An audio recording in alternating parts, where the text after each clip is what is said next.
When you first learn to drive a car, you get in the driver's seat and you are surrounded by levers and buttons and pedals and wheels and switches and so on. And it's all a bit overwhelming. I think most of us found it overwhelming. I did.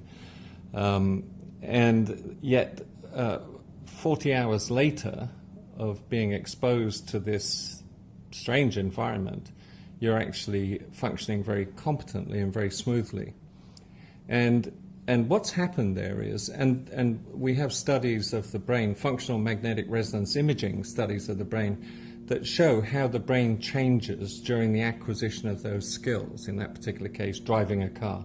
That's a very complex psychological, motor, sense of touch skill. And yet, after you've acquired the skill, this complex skill, you can function almost in an automatic mode. So I live about 50 miles out of town on the coast in Nova Scotia, and if I get in the car in the morning and point the car towards Halifax, I pretty much don't have to do any further thinking. You're in this kind of automatic mode, and some people have referred to it as the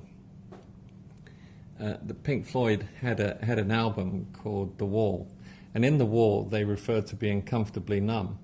And when you're in System 1, where you're executing these complex maneuvers without really thinking about them, you are in a state of comfortable numbness. You're what the psychologists call unconsciously competent.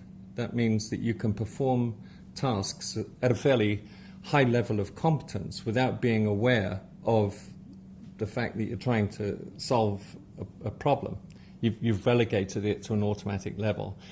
So the parallel in medicine would be just seeing things on a routine basis. A lot of the time when you see things in medicine, they really are routine. You've seen them thousands of times before. And one of the traps that people fall into is becoming comfortably numb when they're dealing with some of these issues.